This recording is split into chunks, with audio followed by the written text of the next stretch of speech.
Good morning all of you. आज का जो हमारा टॉपिक है वो है ट्रांसफॉर्मेशन ऑफ एनर्जी। ट्रांसफॉर्मेशन का मतलब सबको पता है कि ट्रांसफॉर्मेशन का मतलब होता है ट्रांसफर करना, यानी कि एनर्जी का ट्रांसफॉर्मेशन किस तरीके से होता है। एक टाइप की एनर्जी हमारी दूसरी टाइप की एनर्जी में किस तरीके से ट्रांसफॉर्म होती है। ठीक है, ट्रांसफॉर्म एनर्जी का मतलब क्या हो गया कि एक टाइप की एनर्जी का दूसरे टाइप की एनर्जी में ट्रांसफॉर्मेशन करना, चेंजिंग करना। ठीक है, यही हमारा क्या कहलाता है, ट्रांसफॉर्मेशन ऑफ एनर्जी कहलाता है।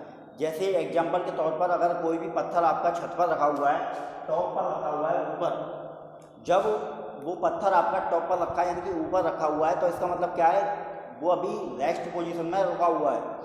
जब वो पत्थर आपका रुका हुआ है, जब वो ऑब्जेक्ट आपका रुका हुआ है इस समय, तो उसके पास कौन सी एनर्जी होगी, पोटेंशियल एनर्जी होगी।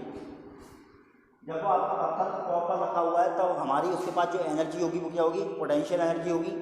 लेकिन जैसे ही हम उसे ऊपर से नीचे की तरफ गिराते हैं तब उसकी पोटेंशियल एनर्जी कितना चेंज हो जाएगी, काइनेटिक एनर्जी में। यानी कि वो जैसे जैसे नीचे आता चला जाएगा तो उसकी पोटेंशियल एनर्जी काइनेटिक एनर्जी में कन्वर्ट होती चली जाएगी, चेंज होती चली जाएगी। ठीक है, इस चीज़ को हम क्या कहते हैं, ट्रांसफॉर्मेशन ऑफ एनर्जी कहते हैं। मीन्स अभी स्टार्टिंग में जो हमारा पत्थर था वो ऊपर था, रेस्ट पोजीशन में था, तो उसके पास जो एनर्जी थी हमारी पोटेंशियल एनर्जी थी। लेकिन जैसे ही हमने उसे ऊपर से नीचे गिराया तो उसकी पोटेंशियल एनर्जी काइनेटिक एनर्जी में कन्वर्ट हो गई।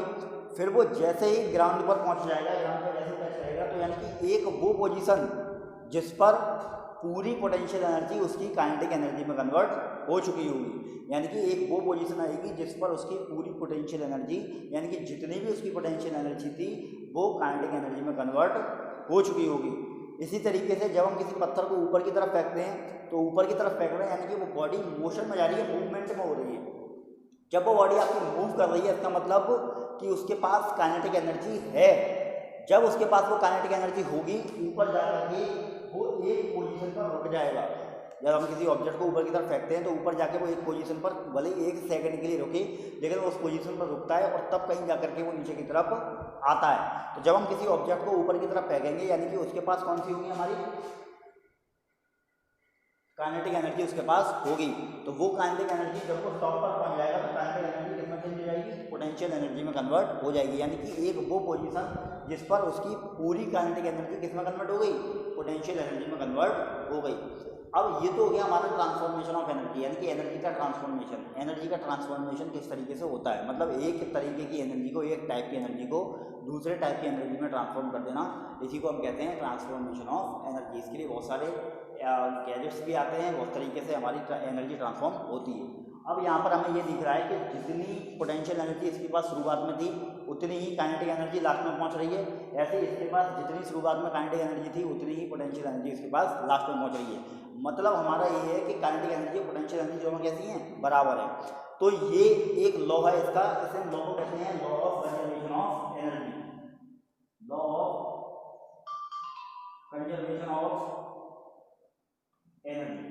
Law of conservation of energy क्या होता है, कंजर्वेशन का मतलब होता है, कंजर्व मीन्स बचाना, मीन्स कंजर्वेशन ऑफ एनर्जी का मतलब होता है कि इस लॉ के अकॉर्डिंग जो हमारी एनर्जी होती है वो सिर्फ एक फॉर्म से दूसरे फॉर्म में ट्रांसफ़र की जा सकती है। यानी कि एनर्जी को सिर्फ आप एक फॉर्म से दूसरी फॉर्म में ट्रांसफ़र कर सकते हो, उसको आप ना बना सकते हो और ना बिगाड़ सकते हो। यानी जो एनर्जी होगी आपकी उसे सिर्फ आप एक फॉर्म से दूसरे फॉर्म में ट्रांसफ़र कर पाएंगे। हमारा जो है कि अभी हमने, यानी कि कंजर्वेशन ऑफ एनर्जी क्या हो गया हमारा, कि कंजर्वेशन ऑफ एनर्जी का मतलब है कि एनर्जी को आप ना बना सकते हो और ना डिस्ट्रॉय कर सकती हो।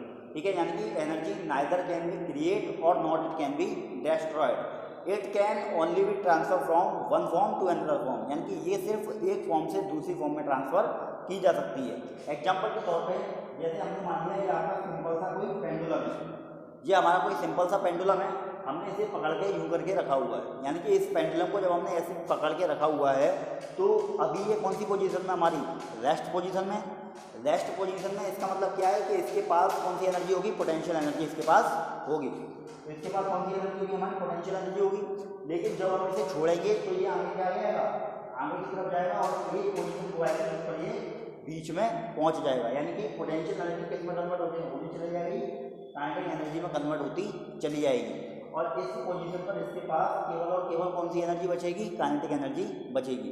यानी कि यहाँ पर हमारे पास जो पेंडुलम की पोजीशन जो थी, ए पोजीशन पर पेंडुलम के पास जो एनर्जी थी वो पोटेंशियल एनर्जी थी। जब हमने उस पेंडुलम को छोड़ा तो वो बी पोजीशन पर पहुंच गया, और बी पोजीशन पर पहुंचने के बाद उसकी potential energy totally kinetic energy में कन्वर्ट हो गई। यानी कि इस पाथ के दौरान उसकी पोटेंशियल एनर्जी आपकी काइनेटिक एनर्जी में कन्वर्ट हो रही है। इसके बाद फिर हमारा पेंडुलम आगे की तरफ बढ़ेगा, यानी कि सी पोजीशन पर बढ़ेगा। जब पेंडुलम आपका आगे की तरफ बढ़ेगा मतलब ये काइनेटिक एनर्जी फिर से पोटेंशियल एनर्जी में कन्वर्ट होती चली जाएगी। ठीक है, ये काइनेटिक एनर्जी फिर से किसमें कन्वर्ट होगी, पोटेंशियल एनर्जी में कन्वर्ट होगी। और इस पोजीशन पर उसके पास यानी कि सी पॉइंट पर, सी पोजीशन पर उसके पास टोटल कौन सी एनर्जी होगी, पोटेंशियल एनर्जी होगी। मीन्स यहाँ पर हमें क्या दिख रहा है कि एनर्जी का लगातार क्या हो रहा है, ट्रांसफॉर्मेशन हो रहा है। शुरुआत में उसके पास पोटेंशियल एनर्जी थी, उसके बाद जब हमने उसे छोड़ा तो वो पोटेंशियल एनर्जी काइनेटिक एनर्जी में कन्वर्ट होती चली गई। एक पॉइंट यानी कि एक पोजीशन वो आई जहाँ पर पोटेंशियल एनर्जी काइनेटिक एनर्जी में टोटली कन्वर्ट हो गई। उसके बाद फिर वो काइनेटिक एनर्जी हमारी पोटेंशियल एनर्जी में दोबारा कन्वर्ट होती चली गई, और फिर एक पोजीशन वो आई जहाँ पर total kinetic energy potential energy में कन्वर्ट हो गई। यानी कि यहाँ पर हमें ये दिख रहा है कि जितनी पोटेंशियल एनर्जी शुरुआत में थी उतनी ही पोटेंशियल एनर्जी उसके पास लास्ट में भी है, और उतनी ही काइनेटिक एनर्जी हमारी कन्वर्ट हुई थी। Means law of conservation of energy का मतलब ही यहाँ पर यही होता है कि जितनी भी एनर्जी का ट्रांसफॉर्मेशन होता है वो आपस में इक्वल होता है। एनर्जी की चेंजिंग के दौरान और चेंजिंग से पहले दोनों जो एनर्जी होती हैं वो क्या होती हैं, बराबर होती हैं।